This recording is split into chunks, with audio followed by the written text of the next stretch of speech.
Hi, I'm Nicola Ashbrook, one of the Alien Buddha writers, and I've been having a read of this, Best of Alien Buddha 2022, and I was just going to read you a few little pieces from it as a taster, because there's a lot of amazing work in here.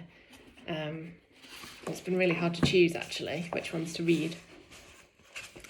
The first one I'm choosing is actually Pushcart nominated. It's called On Being Ashamed to Cry by Donnie Winter. 1. Elementary school. Boys don't cry, they'd say, as I hid behind the truck, whose hitch I had hit, as I pedalled my tractor faster than I could control. 2. Middle school. Man up, they'd holler, placed on display in the gym, as the boys outran me, uncoordinated and discombobulated. 3. High school.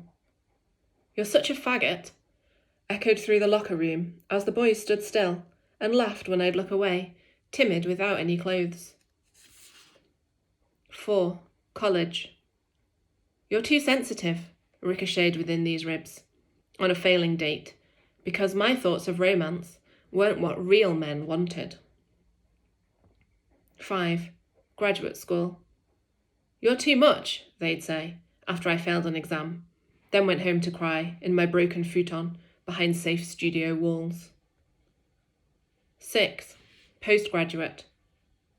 You fight way too hard, they say, as I strain to hide, lips that still quiver, eyes that still swell, cheeks that flush at the thought of them seeing. I think that's really beautiful. I think it's perfectly written, and it just captures that concept, doesn't it, so well, of being a sensitive man in our society today. I just want to give him a cuddle, if I'm honest. And then this is another one. This is called Countdown to Release Day by Ted Jenkins from Psych Ward Blues. When I get out of here, first I will kiss my wife, smoke 1,000 cigarettes, drink fresh ground coffee by the gallon. Then I will go hike the Statesville, Greenway, before returning home, to nap for a few days with my wife and my cat. Then I will get the band back together, make a record, and finish this book. I've just chosen some little ones, some short ones to read to you. This next one I've chosen is called My Father's Ghost Hates Cats, and it's by Nolcha Fox. And I've chosen it because I think it probably has one of the best titles in the book. My father's ghost hates cats. On kitchen counters, I think because they make him sneeze. My father's ghost hates cabinet doors, left open in distraction, and things not in their place. My father's ghost hates children. He whispers, Velcro them to the ceiling. My mother wonders why I never had my own, but maybe not. My father's ghost loves lists of many colours.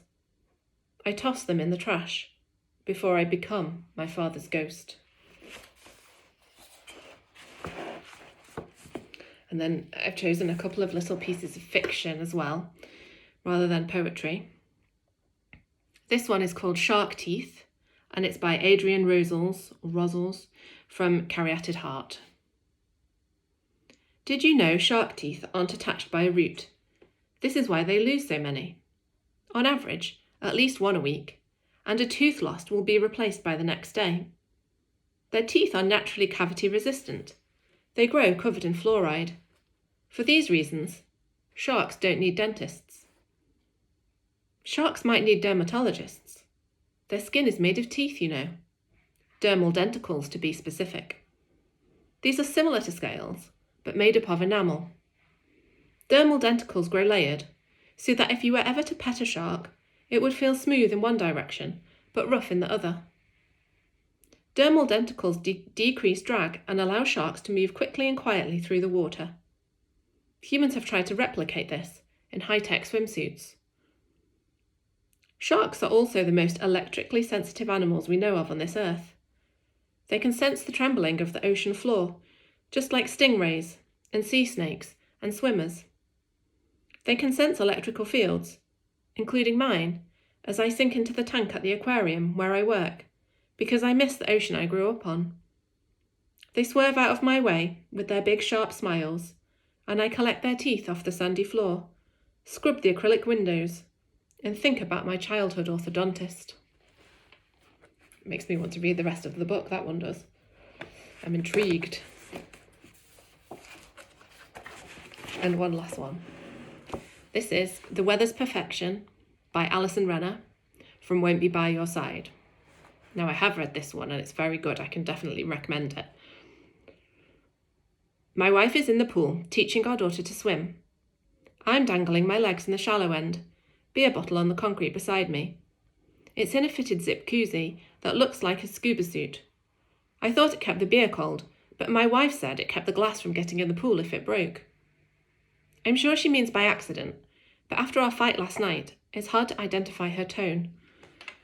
She says I drink too much, and I say she's never here. She's here now, but pool time is made for day drinking. She can't fault me for that. My straps are digging into my shoulders, and the sun is turning my thighs and cheeks pink. The koozie keeps my beer cold, like I thought, but I gulp it just in case it's about to get warm. I'm warm too, and I should, slide into the pool to cool off. I should swim over to my wife and touch her shoulder.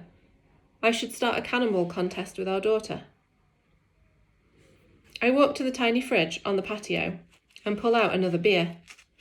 I unzip the koozie and struggle to free the bottle. It's eerily similar to trying to peel my bathing suit off my body after sweating through. I twist and pull the bottle, and it's out, shattered in my hand. I want to laugh at the irony, but my wife is still splashing in the pool, probably not ready to joke about it yet.